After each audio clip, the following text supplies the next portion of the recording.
Welcome back to the swamp, my friends. Today we're going to be exploring woods from all around the country. In these woods there are alleged stories of monsters, supernatural happenings, and everything else you could imagine. If you have a story that you would like to share in a future video, be sure to submit your story at swampdweller.net or the email you can find in the description down below. I would love to share your story with everyone here in the swamp. It's stories like yours that help keep this channel going. Before I jump right into these scary stories that'll freak you out tonight, I just wanted to share that I am doing a giveaway. Over the next few videos, I will be giving away 5 $50 Amazon gift cards. To enter is very simple. First, all you have to do is subscribe to my second channel. You can find the link to do so in the top of the description. Second, comment on this video, telling me that you subscribe to my second channel, and also telling me your favorite comfort food. When you get scared listening to these stories, what snack do you grab? And third, but not least, be sure to give this video a like. Thank you guys as always for supporting the swamp. I hope this is a good way to give back to you and you guys enjoy it. Now, let's get into these creepy stories.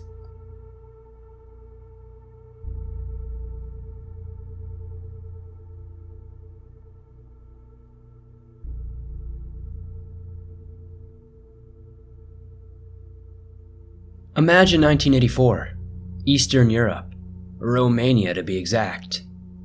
I'm 4 years old and I'm on vacation with my grandparents to improve my health. I disappeared into thin air for 5 hours and, obviously, I reappeared. It's hard to be precise about this because I remember what happened so clearly, that after 34 years I can't stop thinking about it. I'm trying to make sense of this, but so far, your guess is as good as mine. So, the 80s, Eastern Europe, to be precise Romania, and the northern Carpathian Mountains. Early summer. I think it was May or June. As a kid, I was always sick, usually with some respiratory infections, so my grandparents thought it would be a good idea to take me to the mountains for my health. Back then, nobody had heard of allergies. My grandparents took me on vacation to a little mountain village and resort called Vatra Dornei. At the time, it was a sweet and cozy place in a woodsy elevated area. The hotel we stayed in was in the middle of a park, morphing into the woods around. I remember lots of squirrels lived in the park surrounding the hotel. The animals were used to people feeding them. It was a major attraction. You could buy walnuts in the hotel and bang them together, and the squirrels would come racing down the trees and snatch the nuts out of your palm. Or just eat them then and there. They weren't shy at all. The village was further down a slope and stretched along the main road and train tracks. There were several tiny shops, a restaurant, and a coffee/pastry shop.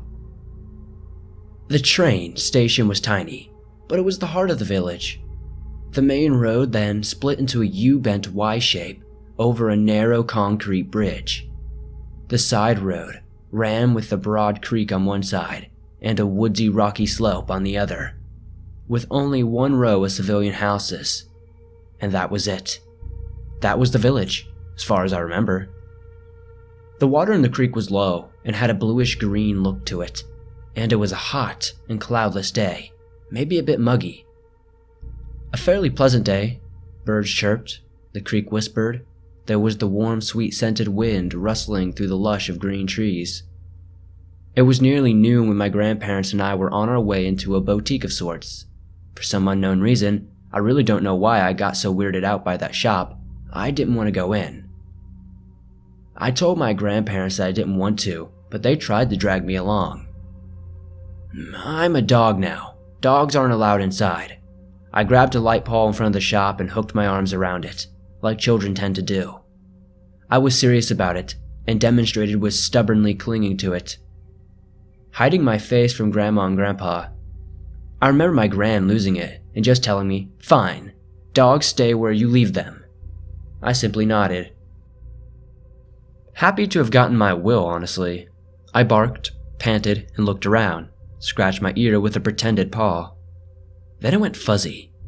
Suddenly I focused into conscious. I don't know how else to describe it. A slowly growing sense of recognition. Like waking up or wiping off your dirty glasses and suddenly seeing properly. Walking down the side of the road, the bridge now in my back, the river only to my right, the rocky slope to my left with the woods looming over the street, the shop was over 500 meters behind me. I was suddenly aware that there were no people at all. It felt hollow, empty, this feeling of loneliness. I was truly alone. Then I noticed it was silent. There was no sound whatsoever. The river, the wind, the birds, all gone. The sound, just quiet. I couldn't even hear myself. I walked into absolute silence. I suspected that all the movement around me had stopped. My mind was working miraculously, effortlessly, and crystal clear. Even at that age, I marveled at that. Since then, I have never reached that level of clearness and concentrated logic, and that is a remarkable thing. I made several paces on the pavement, and I looked at my feet. I noted that I was throwing out 6 long shadows in every direction. I was the center of a shadow star. I asked myself where the light was coming from. So many shadows weren't normal. I knew that. I tilted my head to look up. In the sky, there was no sun, no moon, no light source whatsoever. It was strangely dim in a murky twilight. I was in a most remarkable place. I dubbed the place behind the curtains or hallway to reality. Right as I started to fully realize the strangeness of the situation, I focused again on holding the pole. I felt dazed. For me, this situation took only 5 minutes. My grandpa frantically grabbed me by the shoulders, asking me where I had been. Why did I wander off? Confused, I told him I was right here. I was a doggy. I waited for you to come out again. Then he scooped me up and yelled that he had found me. About 10 people, including people from the shop, from the hotel, and the train station, gathered round. Everybody was relieved. They talked to Grandma and Grandpa, as my grandpa told them what I told them. They shook their heads. Grandma's eyes fogged up. Then I was told that they formed a search party to find me. I was nowhere. Nobody saw me. Nobody found me. Only when I was back from that place. I got really sick afterward. 3 days of high fever and diarrhea. The doctors told my grandparents that I had food poisoning. Oddly enough about that though, we all ate the same stuff, but I was the only one getting ill. After that, we left the resort and I never got back to that place. My parents weren't told the story right away, only several, months later. Which I thought was weird, but my grandparents probably had their reason. Some years ago, I talked to my grandpa about the incident. His version was that he told me that he recruited all the people around town looking for me. He tore through the whole village. My grandmother walked the length of the river, the creek, and the hotel. They looked everywhere possible for 5 hours. My grandma had thought people looked in every house and even stopped a train for me. I was gone until Grandpa found me in that same place they saw me the last time. First, they didn't want to believe me, that I was there, and waited. I told them what happened and never changed my story. A day later, I got really sick, and Grandpa ran with me in his arms to the doctors. I seemingly lost consciousness from high fever, which was news to me. This whole thing is bugging me. I really don't know what to make of it. The memories about it are still clear and impressive. That's why I trust the sensory perceptions of that event. Does anybody have any ideas what happened to me in that little wooded village?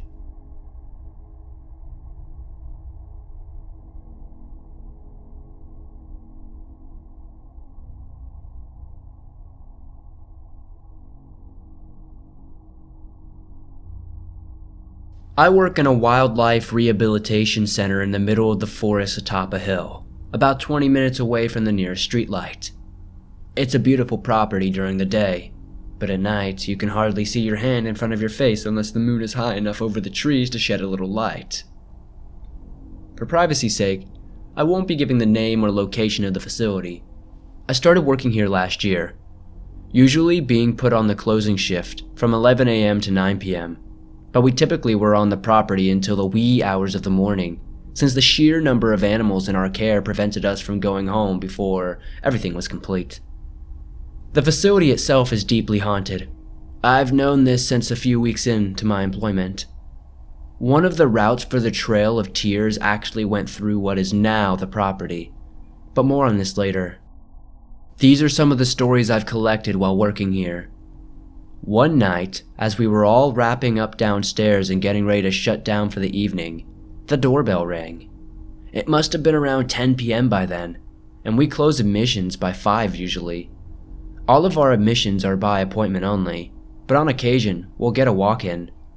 With a sigh, my coworker goes upstairs to greet the person and take the animal down for a quick examination. After a few minutes, she comes back down, empty-handed, and looks a bit unsettled. Upon being asked what the problem was, she answered, "There was no one at the door, and there's no other car in the lot." This happened at least 2 other times. I've always been a little sensitive to the paranormal, but I'm pretty skeptical by nature. I want to first rule out any other possible scenario before jumping to the conclusion of something otherworldly, so I chalked these events up to some sort of electrical error. The building took the whole new energy at night, though. Rooms of the facility were well lit and normal during the day, but they felt more ominous at night. I never wanted to be alone inside by myself after 8:30. After 8:30, things get weird. Mostly, it's just the feeling that I'm being watched or thinking I see something out of the corner of my eye. It's all just very unsettling. As one of our interns was leaving one night, she said she heard someone calling her from the parking lot. "Psst, hey, over here." There was no one there. One night, my coworkers went outside to finish up animal care in some of the outside enclosures that hadn't been done during the day, and I was left alone inside to finish preparing diets for some of the raccoon babies we had inside. We had a microwave above the counter, and I'd long since gotten used to seeing my silhouette in the reflective sheen on the door. I reached up to retrieve the bowl I'd put in the microwave and shut the door once I was done, only to see the reflection of a silhouette behind me. I whipped around so fast I nearly dropped the bowl. No one was standing behind me, and when I looked back into the reflection, the silhouette wasn't there anymore. As I said previously, the Trail of Tears ran through the property, and at least 2 of my coworkers have made separate comments about seeing a woman in buckskin, either walking through the hallway or standing in the laundry room. She always moves out of sight before anyone can try to say something to her. We have a separate little building on the property that's now a storage unit. It once housed interns that would stay on site overnight, but it's been a long time since anybody has done that. I've always gotten a weird feeling whenever I'm near it. I've never been inside, and I hope I'll never have to. Anytime I walk past it, I feel incredibly unsettled, like there's someone standing right behind me or watching me. Several months ago, I was informed we no longer have interns living in the building because of late one night, a man walked in and stood in the doorway, staring at the interns while they were trying to sleep. Since then, we've installed trail cams and security cameras all over the property. There are a million more stories I can tell you about this place, and maybe one day I will. So far, these are the only truly paranormal feeling ones that I have to tell. I'll be sure to make updates in the future if anything else happens. Thanks for listening to my ramblings.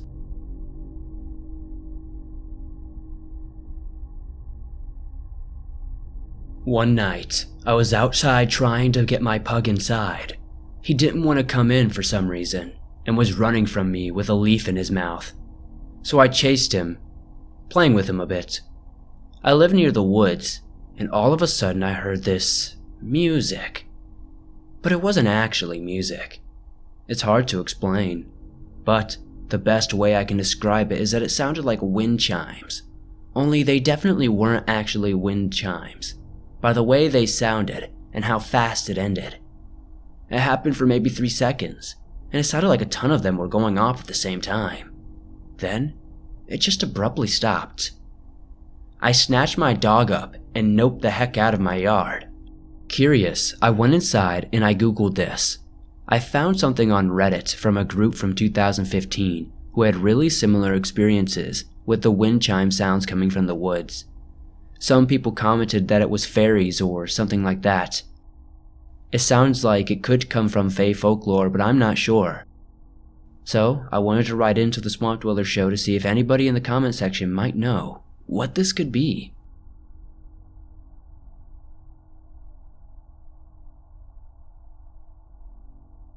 I have an idea of what's going on in the woods. Just hear me out. This isn't a long story, but I have to tell someone. I live in northern Tennessee, about 30 minutes north of Nashville. One weekend in the spring of 2019, I went to the Great Smoky Mountain National Park alone. I just needed to get away for a bit. Newly single, trouble paying my new Jeep Wrangler, aka cash drain I thought I had to have. I was alone. It was a typical pleasant April day. I had gone to Clingman's Dome. I had hit some of the silly tourist shops, etc. I didn't have my camping materials, so I decided to stay at a local hotel not too far away. Even though I consider myself pretty experienced in the woods, plenty of times I have wandered off the trail and camped/hiked, which I wouldn't recommend doing alone.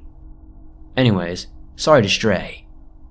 Day 2 of my little trip, I get up at about 6 a.m., eat breakfast, etc. I decide to go on a day-long hike. I'm close to a place called Grotto Falls, which is a very pretty and scenic area. I have not seen any other hikers, nor have I seen much wildlife, which is a little odd, but I don't think much of it. I sit down and eat some energy bars. I take with my food, energy bars, water, matches, flashlight, firearm, etc. I'm setting up next to a tree enjoying the beautiful overcast day. Not the depressing kind of gray, rain, but the kind of nostalgic October gray where the clouds look like cotton candy due to the sun. Suddenly, I see movement about 30 yards ahead of me. It's tough to tell what it is as I squint and move a tad closer. I know it sounds crazy. The only way I can describe what I see is a human-shaped figure that's hard to focus on. It's a silver-colored, but transparent in a way. Almost like it was beamed, but couldn't fully form or complete its beam. I couldn't move at all. I couldn't see any facial features, but I could tell and feel that I was being watched. I couldn't even muster words. I did not get any bad vibes. In fact, I got a very warming, loving vibe, or feel in the air, as it was looking at me. I just got the vibe that, I don't know, lonely or maybe some sort of curious vibe about me. I don't know how to explain this. It was very beautiful. I was finally able to mutter out a half-choking, "Hi," when it moved to the left. It walked upright like a human, but faster than a human could ever move. It was almost digitized. "Who are you?" I was able to say. To my surprise and shock, I got some kind of mutter sound. It sounded like something unrecognizable. I really don't know, as it was kind of walking away and then vanished. Maybe it was all in my head, but putting it together, it almost sounded like, "Sorry I bothered," like English wasn't its first language. I find myself sad to see it go. I can't explain it. Most of these encounters, people are terrified, but I got a very warm vibe from this. I haven't been the same since. Honestly, I would give anything to encounter it again. I find myself going back there all the time, but I have never had any experiences like that again. In fact, I'm going back there today, and hoping I encounter this thing. I don't know if it was some kind of government-created being, or some kind of being from another dimension that couldn't show itself. Or there's always the possibility I'm crazy. I know you're probably going to ask why I didn't take a picture or shoot any kind of video. Well, it's easy to say, but when you're actually in a crazy situation, it's a lot tougher to think clearly than you think.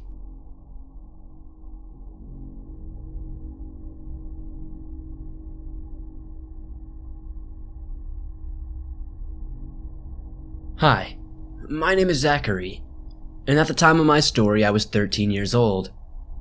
For my birthday, my grandfather and 2 of my uncles took me out to a property deep in the woods around Two Harbors, Minnesota.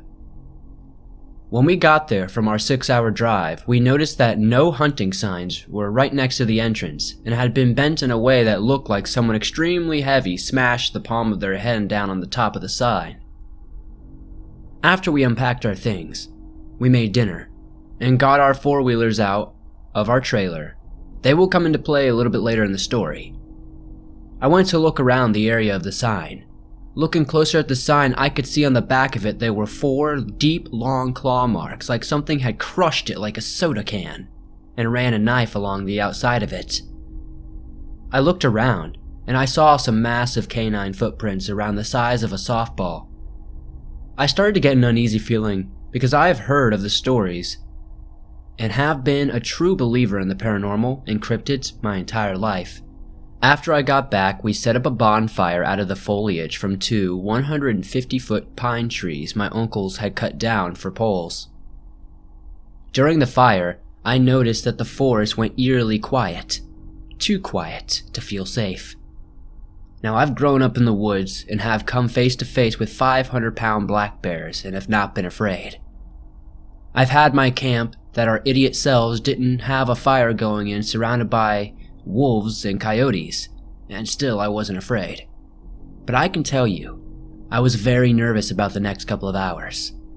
During the fire, the group got a whiff of this pungent odor that I can only describe as wet dog and old pee.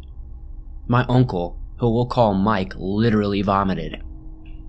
The smell was so bad, and this had me shaking in my boots, because I've heard the stories, and I know what to be aware of with my sense of smell. About 15 minutes of this god-awful smell, and it finally went away, or so I had thought. Later on that night, I decided I would go on the paved road outside of our property with one of our four-wheelers for a little while. I made the mistake of not bringing an extra clip for my Colt 1911, which I have on me at all times when I am there. When I headed out, I couldn't help but feel like I was being watched or stalked. About 2 miles down the road, I stopped to take a leak, and that's when I realized again that the forest was once again dead silent and the smell was back.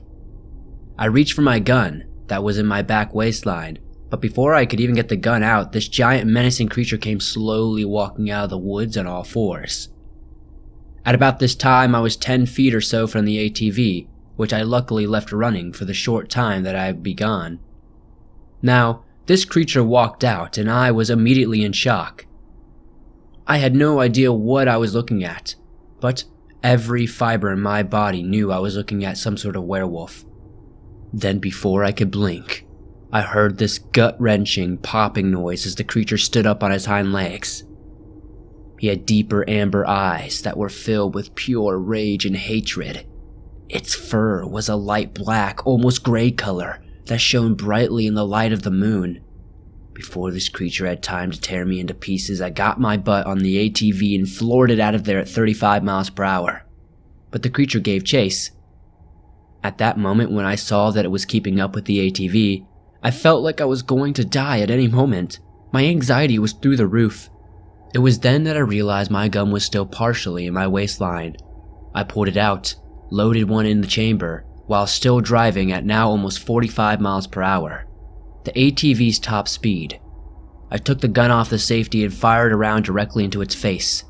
It let out a deep, low, yet strangely high-pitched scream or howl. I couldn't tell at the same time, but it felt like it shook my very soul. The creature leaped at me, but I made a sharp turn into another lane of the road. I fired 2 or more rounds into the creature's chest, knowing damn well that I hit the thing, yet it wouldn't stop. I fired all but my last round into his chest, neck, and stomach, which slowed it down a good bit. I made my last bullet count when he was about 60 yards away from me. I stopped sharp, took aim at its eye, and fired off my last round.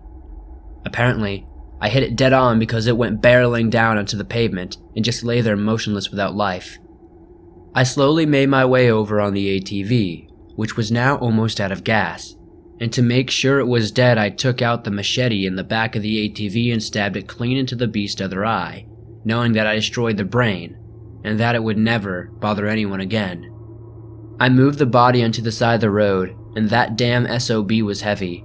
It had to be at least 400 pounds. It was almost impossible to drag into the trees. It took me nearly 20 minutes. Then I got back to camp, I parked the ATV, put the keys away, and went to sit by the campfire and smoke some weed, because all I wanted to do was get my mind off that creature that nearly took my life. After finishing my smoke, I went into my car, grabbed an extra clip, put it in my pocket, and filled my regular clip with hollow points. After that, I went to bed in my tent with my gun under my pillow. I already had my .243 hunting rifle in the tent with me, so I felt as safe as I could be. I quickly fell asleep, and when I awoke the next morning, I smelled bacon and coffee in the air, and thought to myself that maybe all was a dream, but I checked my clip and sure enough the hollow points were loaded in there.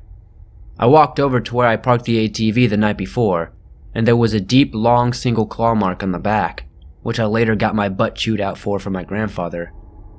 I didn't tell anybody about what had happened, until I smelled it again around dusk tonight.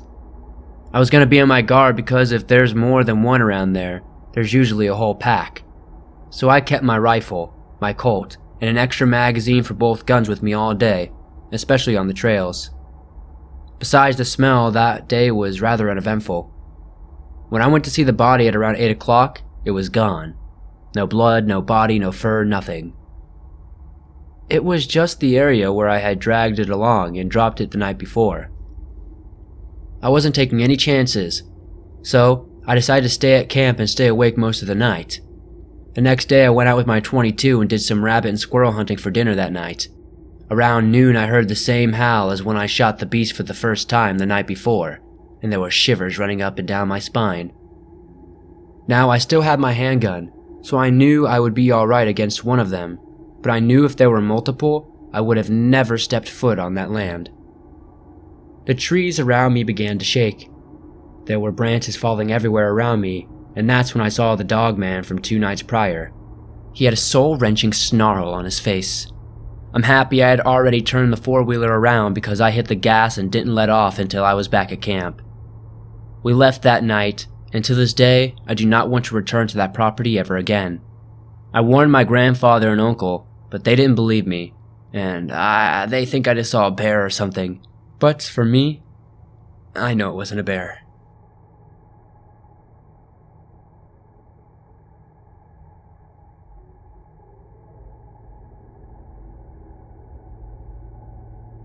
The story I'm about to tell is from about a year ago. I was doing recon on a part of the woods that I had discovered the week before. I am a pretty skeptical person about the paranormal, but I don't deny its possibility. So, I was advancing in the woods. I reached a spot that was unusual. It was entirely pine wood forest, unlike the rest of the wood, which is leafy. I thought it was strange, but still kept going further in. As I was probably a mile or so into the unknown part I had found, I heard the voice of a little girl screaming for her father. I quickly turned back to see what was going on, but I saw nothing. I continued walking for about 1 minute, and then I heard it again, but this time closer. I turned around and there was still nothing. I continued walking, but a bit faster this time. About 2 minutes later I heard it another time, but this time it was right behind me. I checked again, but there was nothing, and then I heard a man speaking next to me, and there was still nothing. I was freaking out at this point, and I grabbed my combat knife and started running as fast as I could in the opposite direction. Note that I'm a pretty large dude and I don't get scared that easily, but this was just some next level stuff, man. Anyways, I managed to get back to my bike and got the heck out of there for good. If anyone has any idea about what this was, please share it in the comments and let me know. And I know my story might not be particularly scary, but thank you for sharing it anyway if you do.